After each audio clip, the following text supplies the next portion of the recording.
welcome back to the Jet Press Podcast. My name is Justin Fried, and I'm joined, as always, by my good friend, Mike Luciano. Mike, football is back, baby. Today is the first day of Jets training camp, kind of. It's kind of second day, first practice of Jets training camp. All 90 members of the team are with the organization in Florham Park. Jets football's back. How you feeling, buddy? I'm feeling hopeful. In the spirit of, as I mentioned to Justin, I just saw Superman over the weekend, which was absolutely fantastic. Okay. If you don't like that movie, I don't value your opinion on movies, because what is there not to like in that movie? Jet Press movie reviews, when? I will say that, yeah, it is. If it was in the MCU of all the projects they've done, it would be like in the top 4 or 5. It's pretty solid. Cool. So with the message being that hope is the new punk rock, let's be a little hopeful. Let's not be doom and gloom Jets fans. We can be that in week 6 when they're 1-5. But for right now, let's be a little hopeful. And let's talk about some position battles, because that's really going to be what the next week and a half, 2 weeks is all about, is figuring out how the depth chart's going to shake out. We're going to look at about 6 or 7 really important position battles that can determine if this team's going to be a 3-win team or maybe something a little bit more. I don't know about a Super Bowl like Aaron Glenn is saying, but a little bit better than people are expecting.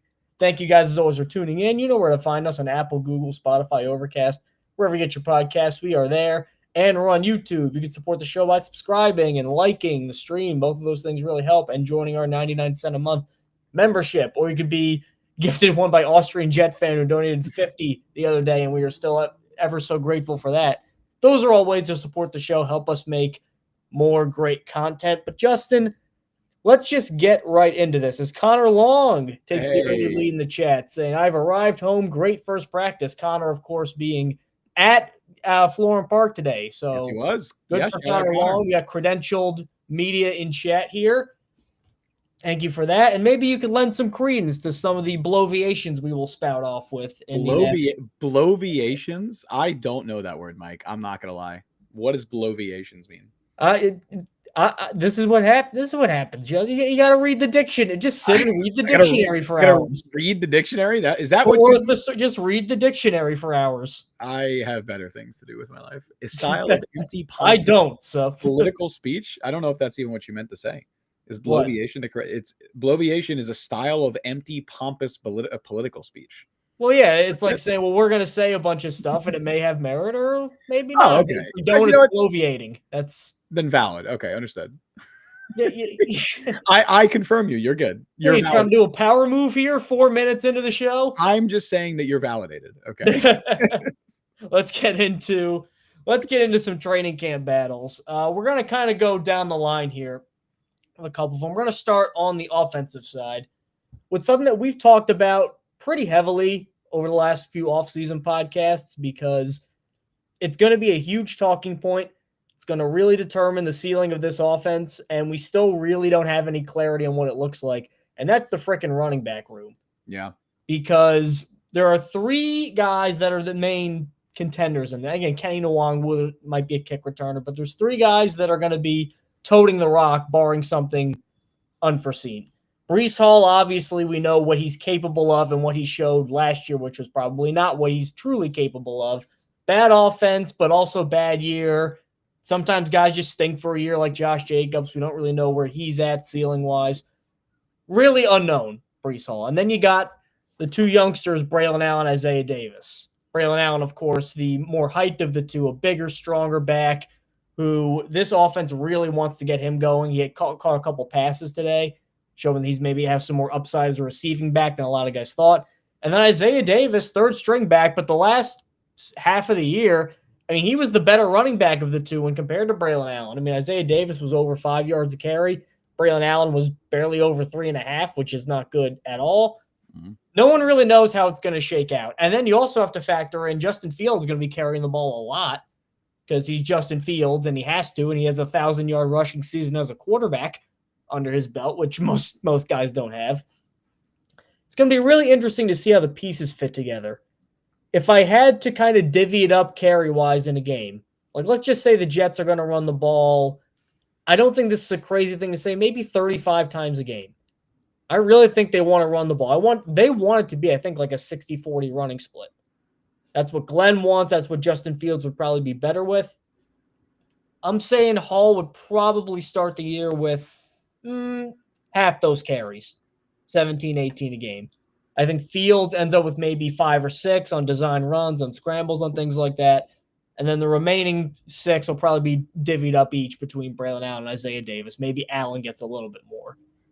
What I'm watching is Allen and Davis specifically, because we all know Hall's going to do something well, but I want to see really how it shakes out with Allen and Davis. I have a lot of high hopes for Allen. I liked him a ton coming in the draft, but you can't average 3.5 yards a carry in this league and expect to get anything. You just can't do it. And if he struggles again this year, the whole running back picture is out of whack, because the idea of moving on from Breece Hall is helped by the fact that you have Allen and Davis back here. If they stink, do you really reboot? Do you overpay for Hall and make him the bell cow and give him the ball 400 times a year like Larry Johnson with the Chiefs back then? I don't know what you do, but we may get some clarity as to what the Jets are going to try to do in the next few weeks. Yeah, I think even if you are going to eat into Breece Hall's carries by giving more touches to Braylon Allen and Isaiah Davis, Breece Hall is still going to end up carrying the ball more this year than he did last year, barring anything unforeseen happening or barring him getting traded. Last year, Breece Hall carried the ball more than 16 times in a game once. Exactly one time. So if you're saying like, oh, the Jets are going to run the ball 35 times and Breece is going to get half those carries, that's literally already carrying it more than he did pretty much every game that he played in 2024. So yeah, I expect that to happen. I'm very interested to see how it shakes out, because Aaron Glenn had spoken in the past back in like February, March, April, whenever it was before the draft, kind of hinted at there being a bit of a committee approach to the backfield. Now, you never know, that could just be coach speak. And he was also in the building for like a month or two. So it's not like he had a full grasp of the talent ability of every player on the roster. But those suggestions of a committee approach, definitely, I mean, going into the draft, they were part of the reason why there were some trade rumors surrounding Breece Hall, where it was like, oh, maybe the Jets don't view Breece Hall as the guy in that backfield. And we maybe also had a whole show on Ashton Genty. We did. Those are real things for a while. I still would have loved Ashton Genty. And I do believe the Jets did have actual conversations about trading Breece Hall. Ultimately, they did not.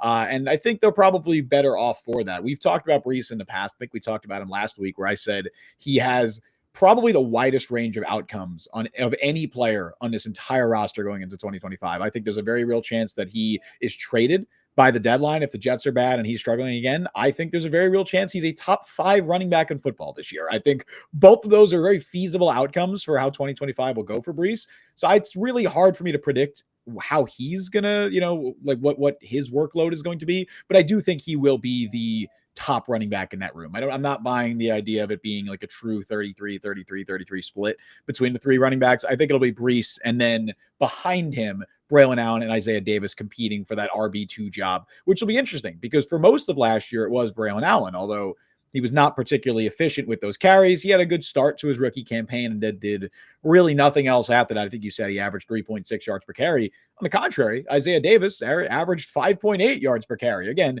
very limited sample size, and Isaiah Davis really wasn't worked into the offense more until the latter portion of the season. And it's also just very difficult to evaluate any of those Jets running backs, given one, how little the Jets rushed the ball last year. They ran the ball the least amount of times out of any team in the NFL.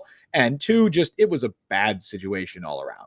And I think just like the running game or the offensive line, we've talked at length about how this is the best offensive line the Jets have had in a while. I still think it was pretty good, especially later in the year when Fashion, who stepped in at left tackle to replace Tyron Smith. But 4/5 of the starting line from last year is back this year. Right. So. But you still had Keith Carter coordinating the run game, and you had Nathaniel Hackett and Todd Downing who just got another job, by the way. Nathaniel Hackett back with the Packers. Is that official, or is he just like hanging around training camp? I think it's like Robert Saleh last year after he got fired. It's like he's a lost puppy. He needs a place to be, and they're like, "Come back to Green Bay. We'll take care of you."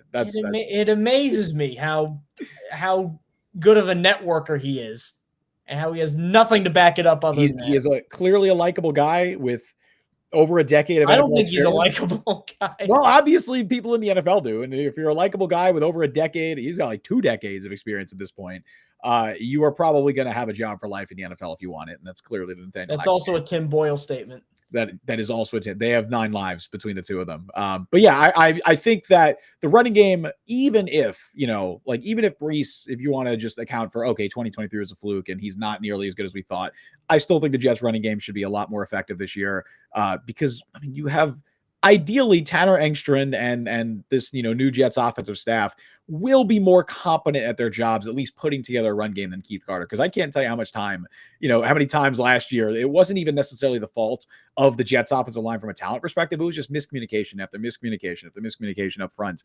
And I think now having, hopefully more competent coaching staff will change that. But yeah, I'm very interested to see how the running back room shakes out overall. Turns out hiring all the coaches that got Mike Vrabel fired was not a good offensive Who would have thought? Strategy. Who would have thought? What do you think there's a chance? Like, what do you think is the highest percentage of carries? Because I really do think still, even with last year, that I think I hold Allen in a little higher regard than Davis. What's like the highest percentage of carries you think he could probably take away from guys like Hall and Fields?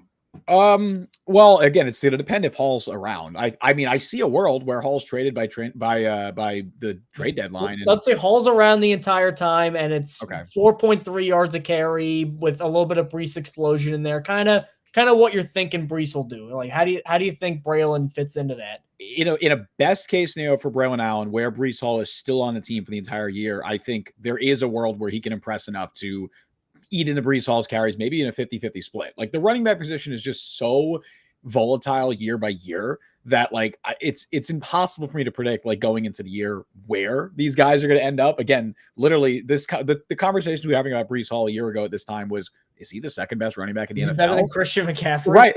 And I think the consensus was, yeah, I think he's the second best running back in the league. Like, that's where we were on Breece Hall a year ago. So it's a very different discussion. Now it's Kenny fend off Isaiah Davis. Right. Legitimately, yeah. And I think with Braylon Allen, like, right now we're talking like, I mean, I think there's a world where he sucks and he's not a particularly effective running back. And look, he averaged 3.6 yards per carry last year. Maybe that is who he is. And, he's obviously still very young. And I think there's a lot of context to that. But yeah, maybe he's just another Michael Carter situation or another Michael Pirine to make it even worse, right? Another 4th round running back.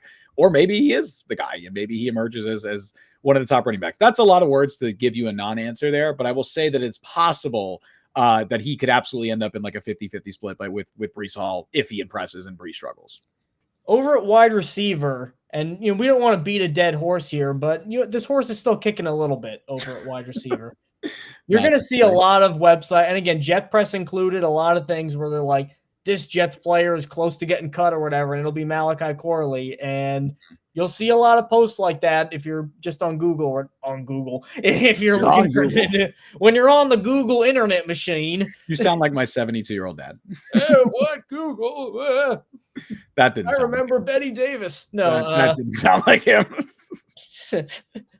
Me and Hedy Lamar. But anyway, stop showing up your knowledge of old movie stars. Don't do this. Oh God. Anyway, you'll see a lot of that because he is on kind of his last leg already, which is funny because I don't even really think he had legs before that with how little equity he built up. Yeah.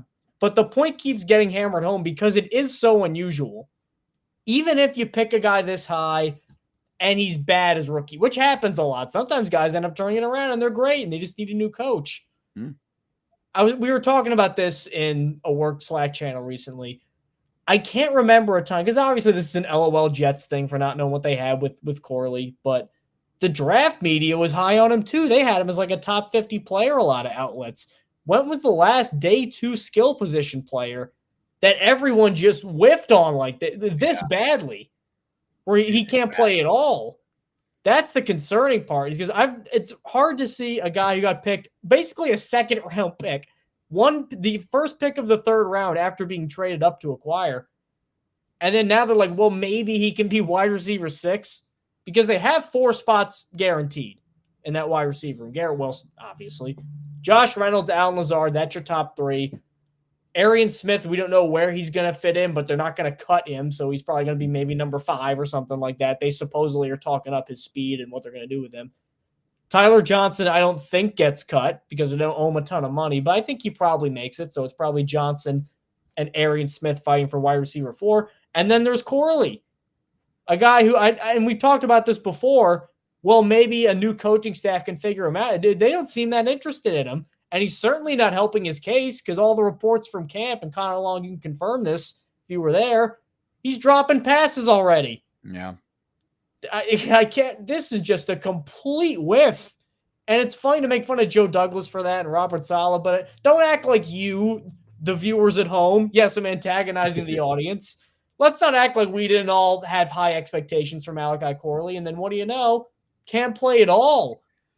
Brian brings up an excellent point in chat where he says, fret not. If the Jets wide receiver room is so good that it doesn't need the fourth best wide receiver prospect in the entire 2024 draft, it should be easy to trade him. Higher than Brian Thomas. That'll be on Joe Douglas's gravestone. Higher than Brian Thomas. R.I.P. Joe Douglas. He ranked Malachi Corley over Brian Thomas. And Lad McConkey. Like there's so many other like wide receivers in that class outside of the top 3 who had productive rookie seasons and are likely going to have very productive NFL careers. And there's a real possibility that we're talking about Malachi Corley ending his Jets and who knows, maybe his NFL career. Yeah, why would you take him on after? Right. What has he shown you? With 3 catches, 16 yards, most known for a fumble at the goal line. There's a very real chance that is his NFL stat line. Like and I don't want it to be. I want nothing more for him than for him to just show some signs of life and find his way onto the roster. But I will say right now he's fighting an uphill battle.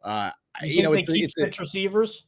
Was that? You think they keep 6 receivers? Yeah, I think they keep 6, maybe even 7. And I think right now I'm not even sure he makes it if they keep 7. Like he can't play special teams either. Exactly. Like that. I was going to say that is like one of the biggest reasons that he couldn't even get active in games last year is because the old regime didn't trust him to play special teams. And I don't think he's in the mix for the kick returner job this year, which when the Jets drafted him, that was, he didn't really do that a ton at Western Kentucky. He did a little bit, but not much. But there was a lot of talk like, oh, the new kick return rules. Malachi Corley's perfect for that. Nope. Not even, did he even get a return in the preseason? I don't even think he did. They were, if I remember correctly, I could be wrong. I remember they had some sort of him and Gibson were both trying it out and just Gibson was immediately better. And they just like, well, let's not even try that. Yeah. Oops, that didn't work. Gibson, and then Kenny Nwangwu ran a kickback anyway, so he's probably the best kick returner on the roster. Gibson, who, by the way, muffed a punt in practice today. So I don't even you can't have a single-digit number and be muffing punts. It's so funny because I feel like going into training camp, everyone like wide receiver 5, wide receiver 6 is always usually one of the most fun position battles where it's like, oh, which UDFA is going to make an impact? Right now, I don't think the Jets have 6 NFL caliber wide receivers on their team. Like Jamal Pritchett. I mean, if he does anything, if he's showing signs of any kind of life this summer, he's probably going to make this team over Xavier Gibson, probably going to make this team over Malachi Corley, because I'm not sure at this stage what value either of those guys provides. I hope Corley can do well with it's a clean slate, right? Fresh start with a new coaching staff. Unfortunately, I don't think it could have gone worse for him to this point. He missed pretty much the entire spring with an undisclosed injury, and his first training camp practice so far, he dropped a wide open pass to end practice and did nothing of note. While Pritchett, by the way, made a diving catch, a sliding catch, I believe, from Adrian Martinez. So I don't think they keep 6 and Gibson's the 6th.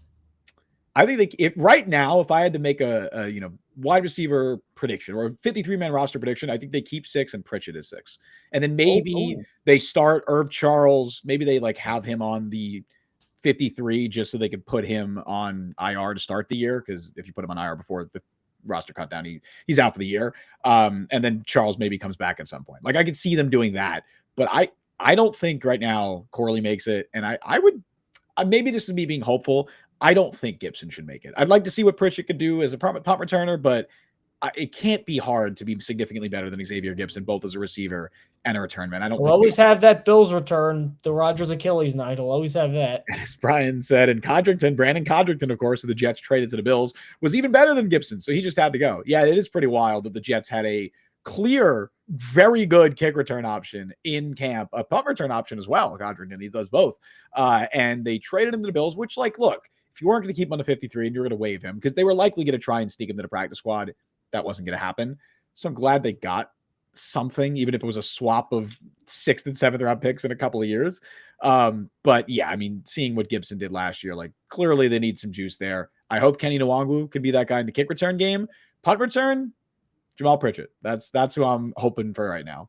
So where do you think Arian Smith fits in roster wise? Because I know you're not a fan of the pick, but he is pretty much locked into a roster spot. Yep. I don't think they just put him on ice the entire year.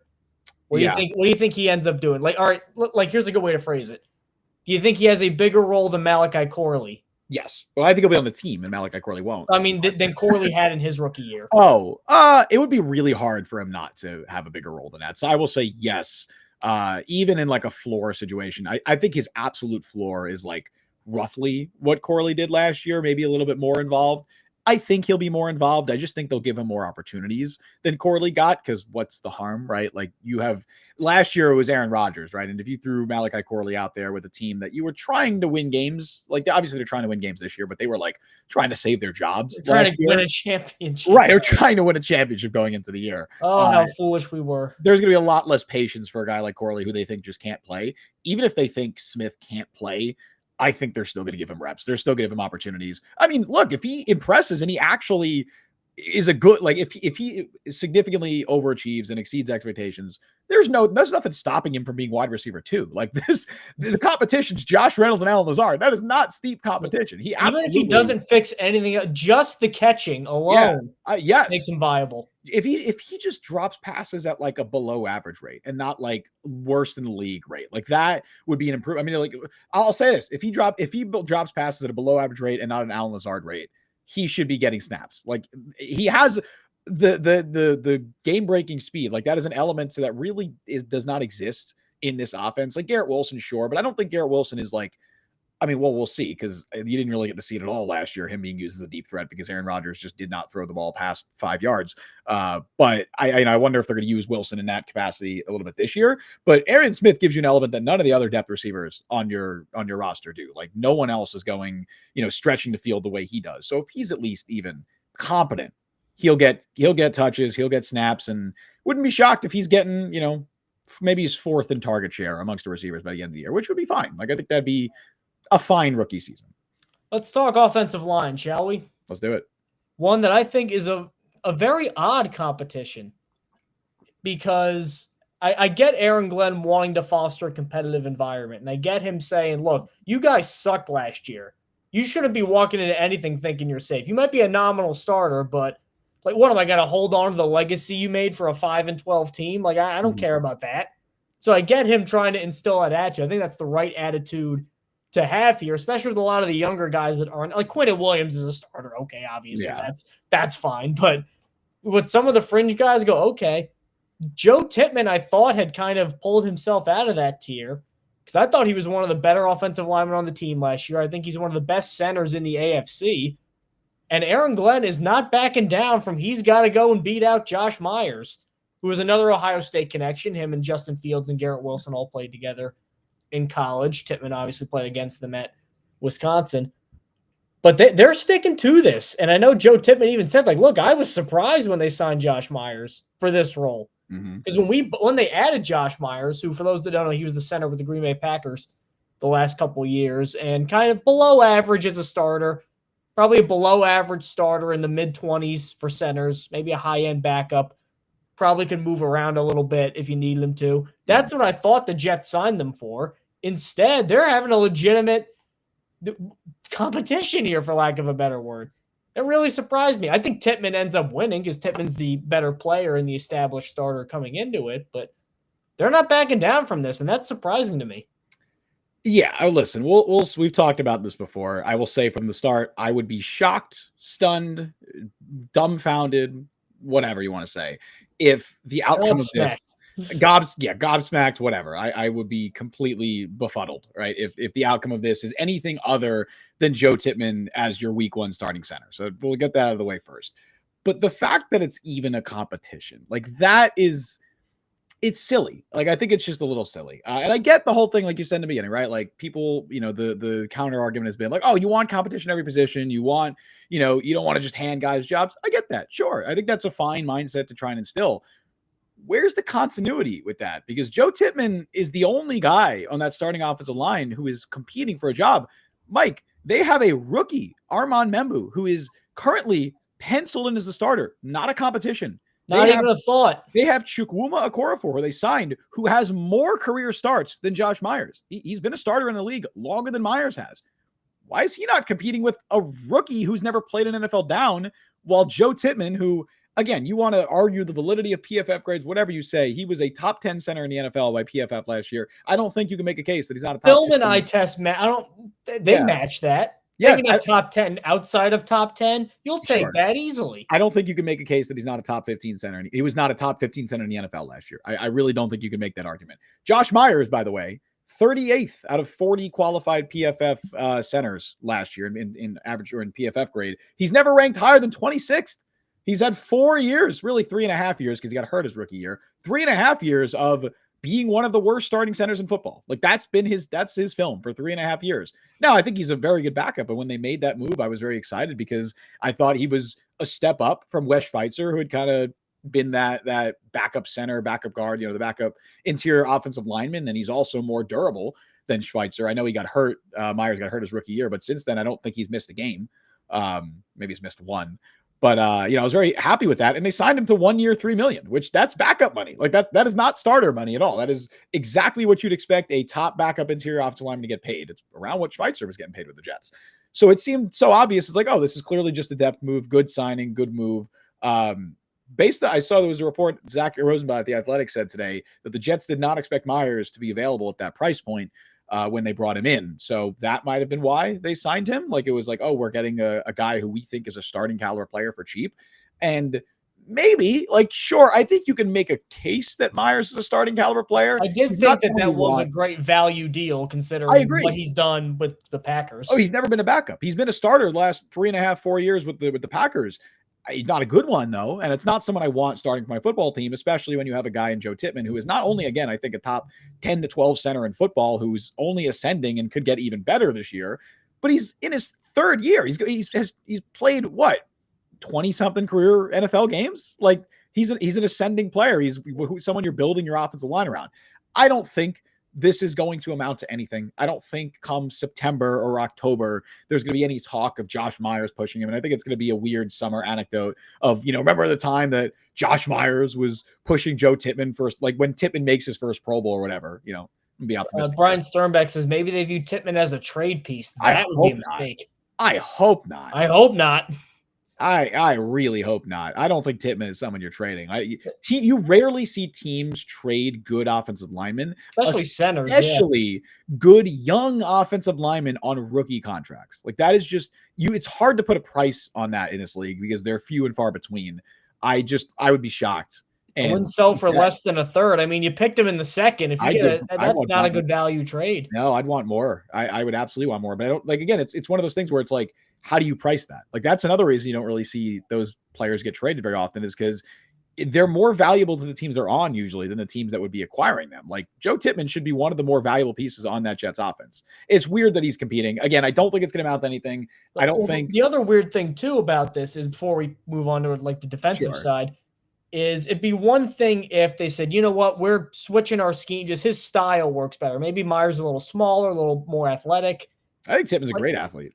I think Tippmann is. But I'm saying if that was the logic, I'm like, okay, I don't know if I agree with it, but I could see it. They talk all this game about run first. It's going to be a ground and pound kind of thing. That's what Aaron Glenn seemingly wants. They get this guy from Detroit, all these backs.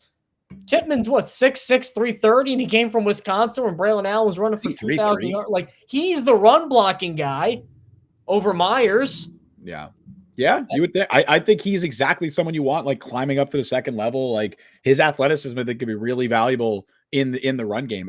It's surprising. Again, I don't think it's going to amount to much. I don't think come 6 months from now, it's going to be a conversation or a talking point at all. It's just going to be one of those weird things. Remember kind of like how last summer Joe Tippmann had the snap issues and people were like, oh my God, is this going to be, is this a real problem? And then the regular season happened again. Yeah. And then the regular season happened. I think he had like one bad snap the whole year and everyone forgot about it. This is probably gonna be a situation like that, but that doesn't make it any less weird. And again, this is not like an anti-competition thing. Like, sure, compete at spots. That's fine. I just want continuity. If you're going to have Joe Tippmann competing with Josh Myers, why the hell isn't Armand Membu competing with Chukwuma Okorafor? Why is Xavier Newman not competing with John Simpson? John Simpson has 1 year of good tape in the NFL on his resume. Why is he not competing for a job? But Joe Tippmann is? It doesn't make a lot of sense to me. I don't think it's going to matter, but it's still a very weird story nonetheless. Let's talk pass rush. Let's do it. The pass rush is one area that, as we mentioned before, some fans, we like to draft a lot, some didn't. You can't fix everything in one draft. And the Jets chose not to address the defensive line until the 5th round this year when they got Tyler Barron, who I actually really like. As I mentioned to Justin, I think I liked him more after they drafted him because I went back and looked at it and I'm like, oh, there's something here.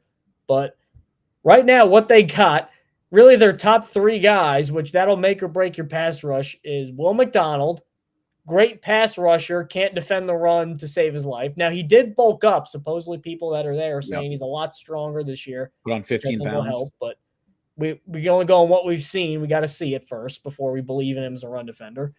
Jermaine Johnson, whose leg blew up last year, he's still hurt. We don't know where he's really at right now because Achilles. Some guys are like Kevin Durant and they come back and they're fine, and some guys never play again. It's very Carl tough with Lawson. Achilles. Carl Lawson. Jets fans have Carl seen Lawson, and especially pass rushers, and then Michael Clemens, who was Aaron Glenn got asked about Michael Clemens. Now the general consensus is strong guy, scary looking guy I want next to me if I'm going into kind of a bad neighborhood. Not a great football player is the consensus, but I don't know if Glenn's just trying to make the best of a bad situation and talk up his guys, but he does seem like he thinks he can get something out of Michael Clemens, who, if the season started, today's July 23rd, if the Jets had to play July 24th, Michael Clemens would be a starting edge rusher. Yeah. And that's not ideal. That's not what you want, but it's the situation they're in right now. Maybe Tyler Barron by the end of the year, if he proves that he can defend the run a little bit for a guy that's that big, maybe he can take snaps away from him because he's going to get snaps anyway. Tyler Barron's the number 4 pass rusher on this team right now, and he's a 5th-round rookie. Probably. He's going to get some snaps. That's what I'm watching mostly because I legitimately think of all the day 3 picks, and even if you count Azareye'h Thomas, which we'll get into later how that's going to work out, really the only guys I could see getting more playing time than Tyler Barron in their rookie years are Membu and Mason Taylor, who are unquestioned starters at their positions. Yeah, there's definitely a clear path to playing time. I wouldn't be shocked if when we talk about safety a little bit later, Malachi Moore might work his way into the safety room mix as well. But yeah, I mean, there's not much when you're looking at that Jets defensive line. And we'll talk about D tackle in a moment, but there are 3 guys on that defensive line. Actually, I was just on Connor Long's show yesterday. We talked about this a lot. There are 3 dudes in that Jets defensive line who are good football players. Quentin Williams, fantastic player, one of the best defensive tackles in the NFL. Jermaine Johnson, I'm not sure what he's going to look like post-Achilles, but pre-Achilles, he was a very good football player, very good defensive end, can defend the run at a high rate, had 7.5 sacks, made the Pro Bowl as an alternate, but still had a very good 2023 season. And then Will McDonald, who is the best pass rusher on this team by a mile, 10.5 sacks last year. Run defense was really bad, but you're hopeful that, he put on that 15 pounds of weight, which is something that he really struggled to do in the past. I'm optimistic. As somebody who has been a Will McDonald doubter, for lack of a better term, like I don't think I've been unnecessarily critical, but definitely more skeptical of him than others. I'm more optimistic about McDonald going into this year because he put on that weight, and that was a thing that he really struggled with the last couple off seasons. So and he's an older guy, so he's 27. We might be getting his prime years soon. He's gonna be 20, already 27. I think he's 26, or because he was an old rookie. Yeah, he was. I think he's 20. I thought he was 25. Oh, he's 26 already. Damn. Yeah, he turned 26 in June. Yeah, he was an older rookie. But outside of those 3 guys, there's nothing. Like there is absolutely nothing. It is rock bottom right now. That goes for the DN room. That goes for the D tackle room. It is a far cry from previous Jets defensive lines where we've talked about like how unbelievably deep these units are. How are they going to play all these guys was the question a year ago. Yes, literally was. And funny how that worked out too, because in the summer we saw guys like Tack McKinley dominate and Braden McGregor. And it's like, well, they got to carry like 11 defensive linemen. How could they keep all these guys? McKinley got cut midseason, did absolutely nothing. McGregor did nothing. Eric Watts did basically nothing. Like, funny how that works out. Leonard Taylor was the only one who did something. Right. Leonard Taylor had a good rookie season, especially for an undrafted player. But yeah, I mean, just looking at that D end room, Michael Clemens is penciled in right now as your top backup D end. Jermaine Johnson is expected to be ready for week 1, but who knows again how effective he'll be, if he'll be on any kind of a snap count. So right now you're looking at Clemens as your top backup defensive end. That said, I don't think it's a guarantee he's on the roster. Like, I think he's more likely than not on the week 1 roster, but the Jets, he carries a 3.6, something like that cap hit. Yeah, 3.6 cap hit this year. They could cut him for less than $200K. He's basically got no guarantee. Would that be dependent on if Jermaine's healthy? Because I'd imagine if Jermaine's not healthy, you keep him no matter what. Yeah, so a couple things. I think it's dependent on where they feel about Jermaine Johnson's health. It's dependent on the other guys in that room. Maybe Rashad Weaver has a really good summer. Maybe Braden McGregor. Eric Watts would be someone I think that could very easily just take that Clemens role. They're very similar type players. Or maybe they even make an addition. Like I don't think they're going to be shopping at the top end of the market, whatever that looks like in July. But I could see them make an addition. A guy that you've mentioned in the past, I talked about him yesterday on Connor Long's show, DeMarcus Walker, I think makes a lot of sense. People have thrown out Zadarius Smith. That one feels a little less likely to me. I think he's a bigger name than DeMarcus Walker. And he says he wants to play for the Lions because he's ring chasing. So yeah, I think Zadarius Smith is a more clout to kind of pick where he wants to go at this stage than someone like DeMarcus Walker. But I wouldn't be surprised if they make an addition. Like their DN room right now is razor thin. Like they're one injury away from what Braden McGregor as DN4, like defensive end as their fourth defensive end. That's really bad. So I can see Glenn doesn't rotate guys like Saleh did, where he had to be bullied into playing Quinton Williams more, but he shuffles them around. Yeah, so I can see as Brian Sternbeck says too. Hopefully, we don't get fooled for the third year in a row that multiple UDFAs at the same position being on the week 1 roster is a good thing. We will.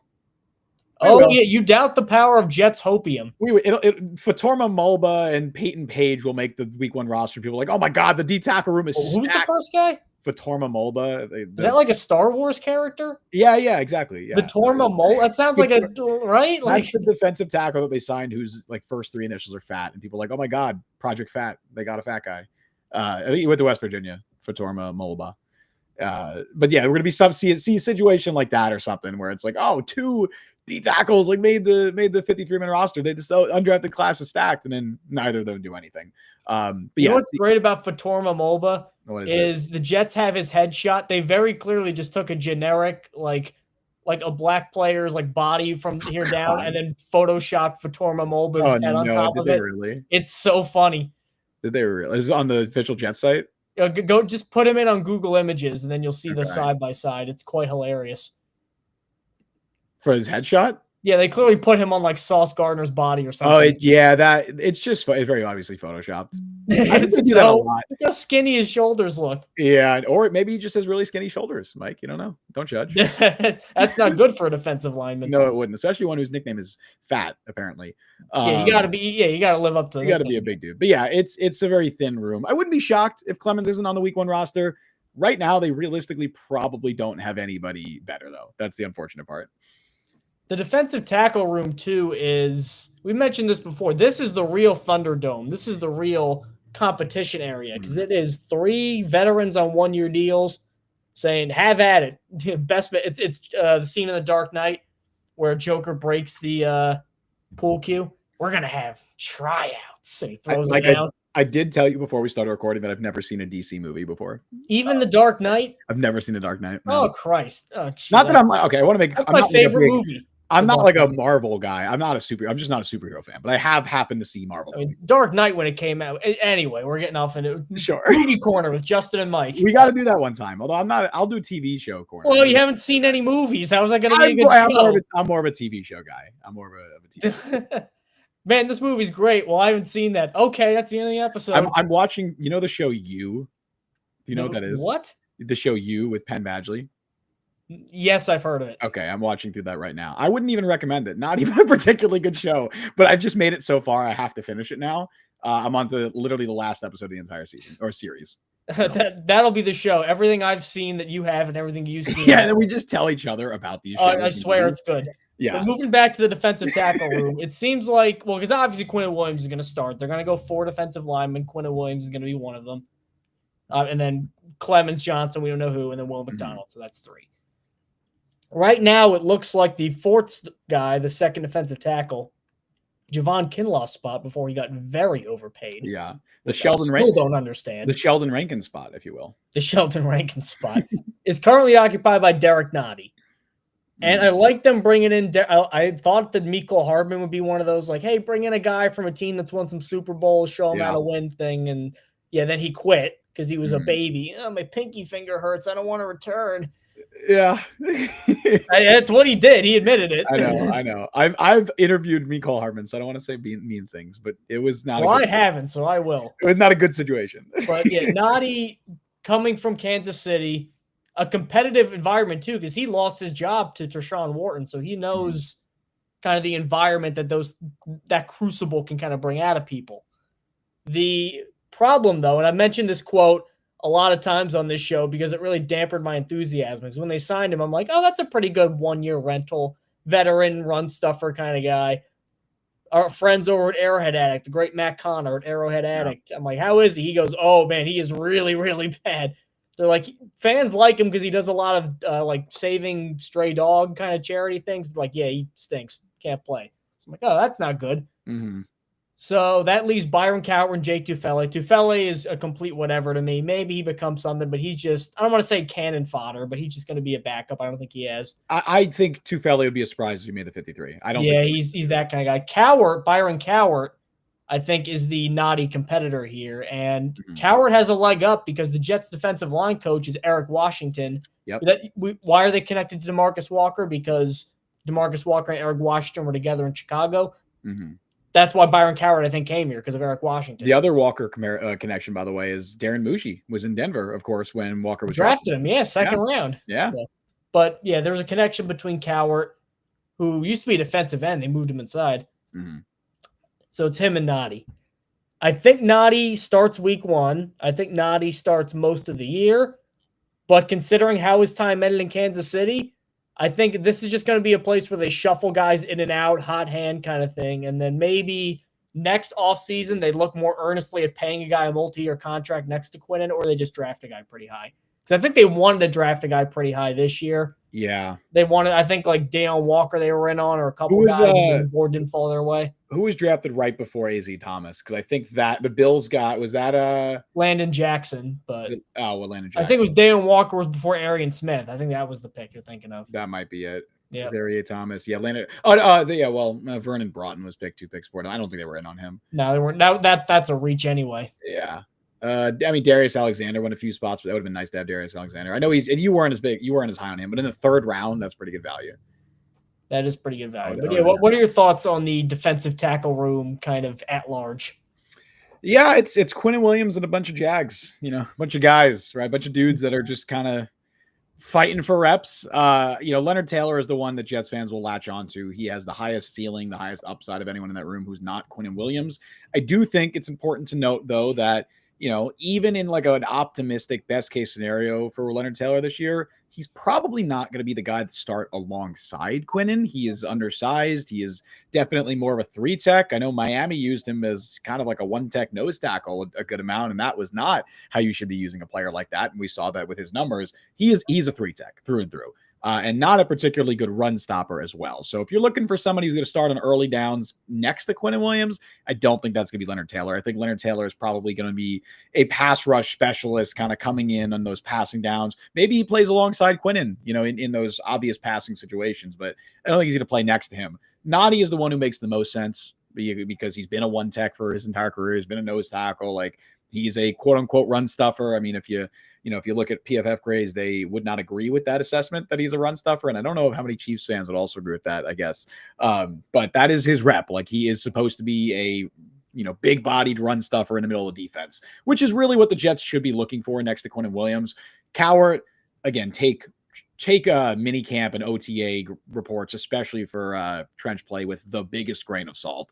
But Cowart was supposedly, had a couple of sacks in OTAs and mini camp, and he was, had a leg up on Noddy. I wouldn't put mostly because his biceps are like the size of my waist, and he's just this physical freak. That probably helps in non-intense practices. I wouldn't put a ton of weight into that, but he's going to be in the mix. There's just a lot of dudes there. J. Tufele is.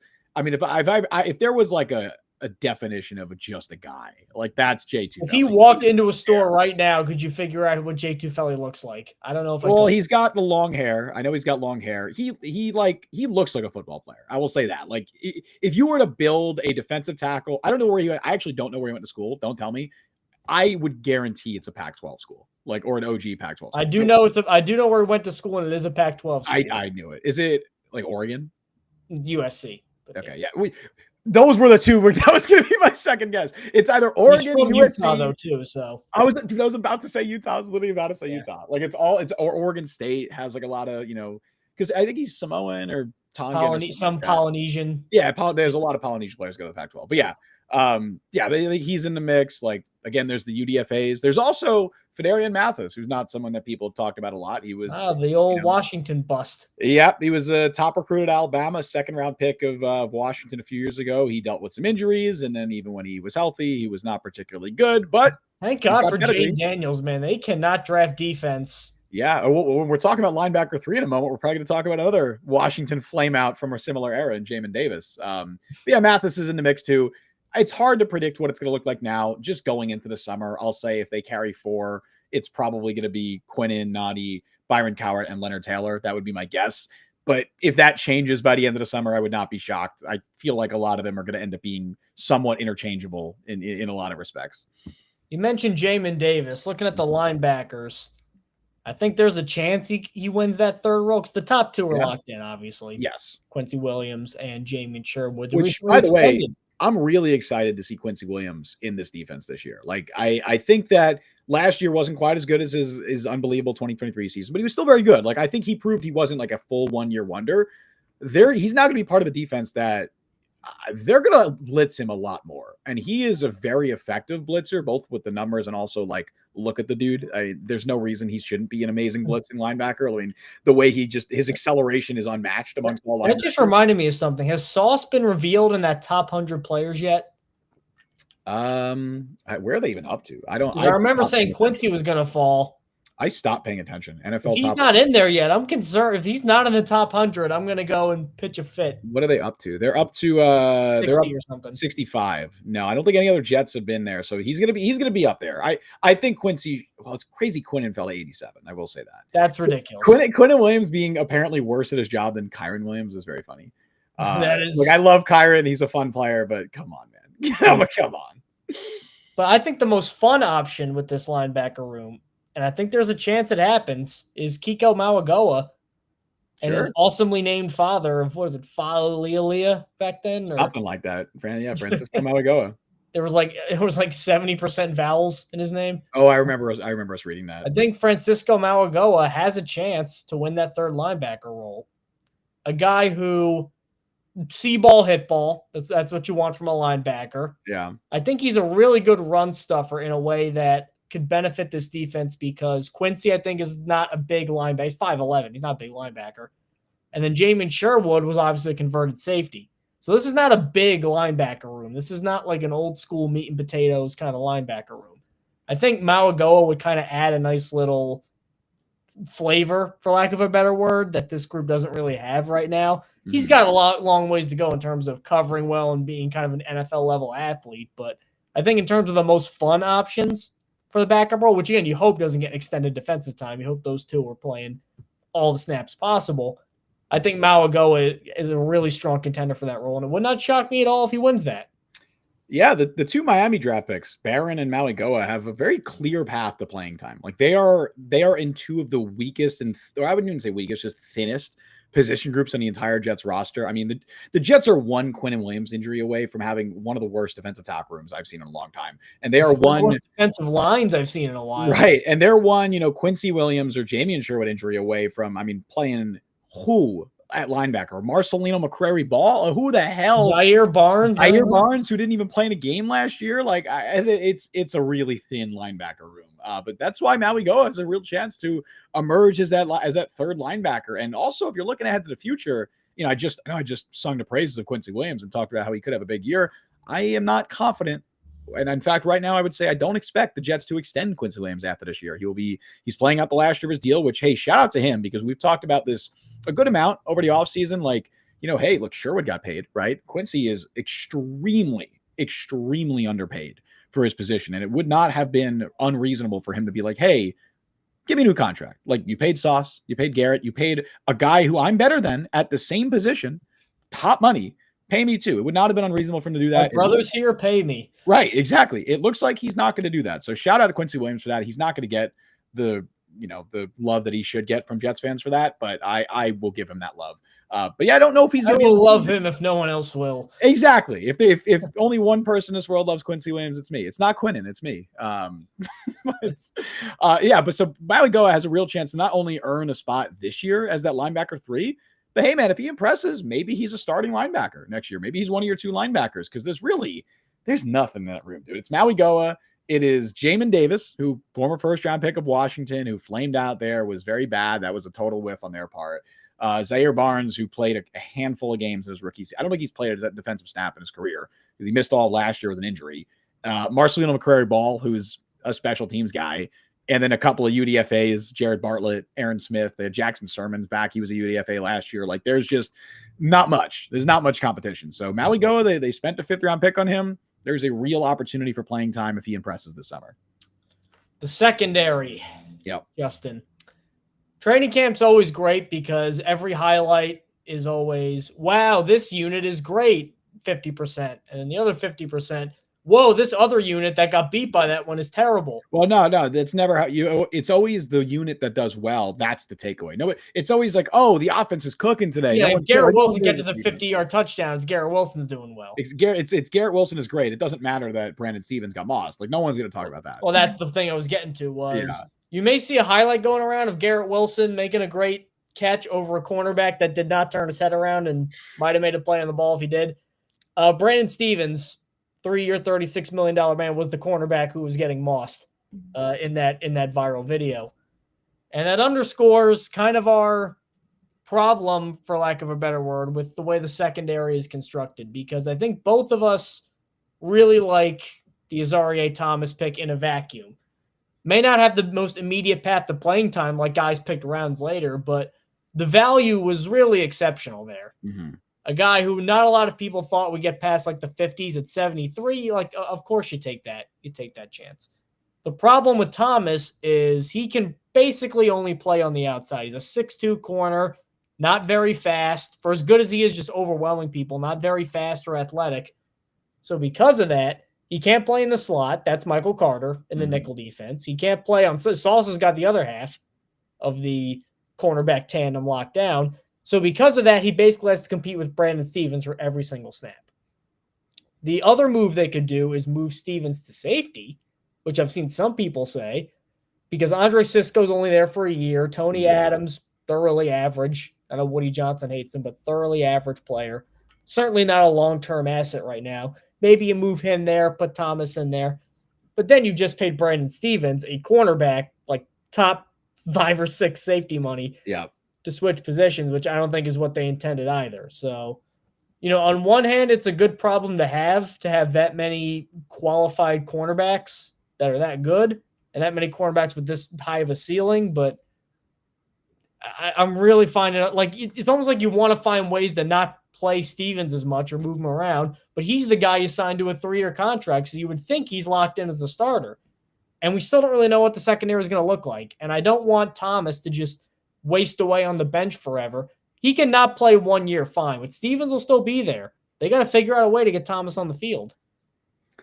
Yeah, going into 2025, Brandon Stevens will be a starting corner. I don't think there's any actual competition there with Stevens or Azareye'h Thomas. It will be Brandon Stevens and Sauce Gardner as your 2 starting outside corners, Michael Carter in the slot. I don't think there's anything Stevens could do, barring an injury. I don't think he could play like the worst corner in football, and I think he probably still starts, given the money that they invested in him. Like, the Jets only signed 2 players to multi-year contracts this offseason. Justin Fields, 2 years, $40 million, and then Brandon Stevens, 3 years, longest contract they gave out this offseason to an external player. 3 years, $36 million, $12 million a year. Not that far off from what DJ Reed got from the Lions. Like that, they paid Stevens. They paid him good money based on hope and projection. Because what we've seen from Brandon Stevens at this point is, I mean, you just take one look at a Ravens page. I mean, Ravens fans, by the way, have been eating that clip up on Twitter. I don't know if you saw that. They are. Oh, yes. They got Jair too now. So I think. Yeah, they are very happy that Brandon Stevens is no longer on their football team. And I get it. Like, I think he's the most targeted cornerback in the NFL over the last 2 years. I think by a good amount. I don't think any corner has come close to being targeted as much as he has. And it's because, like, again, the issue that we know with Brandon Stevens is he doesn't get his head turned around. Like, that's been the tape on him. That's his reputation. He is often in good position. He has the tight coverage, but he can't get his head turned around. He can't make a play on the ball. His ball skills aren't good. It's kind of like Bryce Hall. Remember, Bryce Hall had a similar issue as well. Similar to that, Stevens is a better athlete than Hall, I would say, but I think also Hall was just better than Stevens was. Maybe that's I guess the contracts wouldn't reflect that, but I thought Bryce Hall at least had one solid season where he was a solid starting cornerback for the Jets. Stevens really hasn't done that. I mean, he played safety early in his career, and then they moved him to corner, but especially the last 2 years, especially last year specifically, it's not good for Brandon Stevens. But I don't think there's a world where Azareye'h Thomas actually pushes for his starting spot this early. If Stevens is really struggling throughout the year, yeah, I wouldn't be shocked if they make a move there.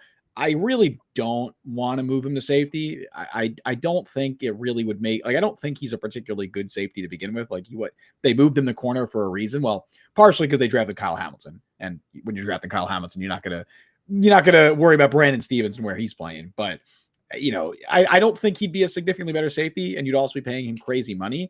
Ultimately, the contract is just really rough, and if we've That's called like it the one mistake from Darren Muji was that well, we've called it a contract. heat check. We've called it a heat check. It is But that was the first thing he did, which is a crazy heat check. that and Arian Smith are the two moves this offseason that I'm just like really scratching my head, where I'm like, there's a lot of evidence saying that this won't work.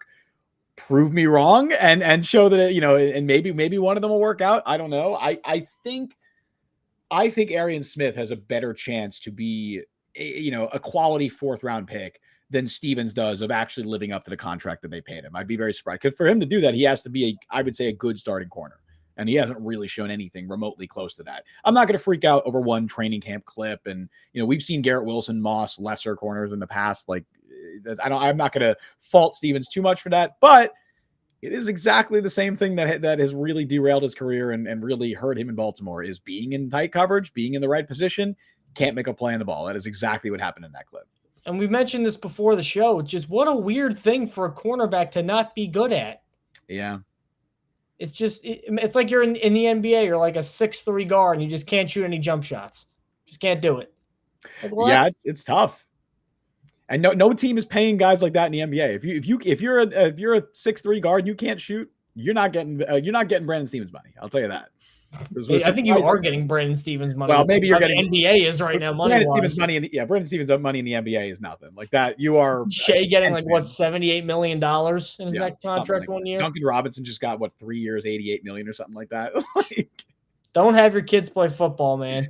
Yeah, no, definitely less concussion. Duncan Robinson's telling like Sauce Gardner like get your money up. That's What is I can't do math. What is 88 divided by? He's making almost $30 million a year. Duncan Robinson's actually making Garrett Wilson and Sauce Gardner money. That's so ridiculous. That's Jesus guaranteed Christ. Too. Football ain't guaranteed. Yeah. Holy shit, dude. Wow, the NFL's evil. So with that, that's crazy. I think we're going to call time on our little training camp recap here, or preview rather. Sure. On the Jet Press podcast, we got a lot of battles that we're looking at. There'll be more to talk about, I'm sure, in the future.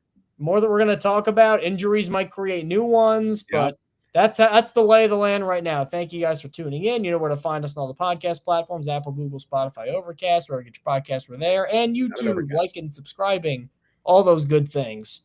Justin Fried, any final thoughts? I still don't know a thing about Overcast. I've never even looked into what like the app icon looks like. I don't know what I know people like, listen to the show from it. This is an inside joke, like from like maybe our it's first orange. Episode. I know the logo. It might be from our first episode where I was like, "What's Overcast?" I still don't know. 2.5 years later, I have no clue what Overcast is. I Google. Yeah. I don't want to. No, I actually, I don't want to know what Overcast is because I want to. It's funnier if I don't. Like, have I told you, Mike? This is also an admission to the show. If I've not said this, I've never like drank a Coca-Cola or a Pepsi in my life before. Well, that's just not. Have I said that live on show? I don't know if I've said that before. No, it's not. That's a character flaw. It's now reached a point. First of all, no, it's not. It's reached a point now where it's so ridiculous that this hasn't happened that I have to keep the bit going. So that's how I feel about Overcast as well. Never accidentally lucked into one. And no, I don't drink soda. I never had it in my house growing up. I've never willingly bought it as an adult. And you should get though. I've been on this little product placement here, that Olipop stuff. Oh, sponsor us. Olipop. That is good. Yeah, if you want to sponsor us, Olipop. What is it? Is that soda? It's like a fake soda. It's like 35 calories a can, and it tastes like soda. And well, you know what it is? I don't really like carbonated beverages. Oh, then never mind. I also don't like seltzer. Like I don't drink. You're just impossible. It's not impossible. I just don't really drink carbonated stuff. It's not my thing. Which sucked when I lived in Europe because every like water that you're served is all carbonated. Beer's water. Carbonated. Yeah. Everything's carbonated there, and I'm like, this sucks. This is the worst. This is terrible. I don't know how people live like this. But anyway, all right. We always get on these tangents at the end of the show. Those are my final thoughts. Are that I've never had soda, and I don't know what Overcast looks like. And I'm happy that football is back. That's my last final thoughts. But until next time, thank you all for joining us on the show today. You can follow Mike on Twitter at @ByMikeLuciano. Follow me on Twitter at Justin T. Fried. Follow the Jet Press at the Jet Press. Download the Jet Press podcast where you get your podcast. Check us out on YouTube. Subscribe, hit the notification bell. You can also become a member today. It is 99 cents, and you get your your comments, prioritizing chat. It's also just a great way to help support the show. We stream live every Wednesday at 3 p.m. Eastern Time. Thank you all for listening to Jet Press Podcast. I've been Justin Fried. That's Mike Luciano. See you guys next time. See you folks next week.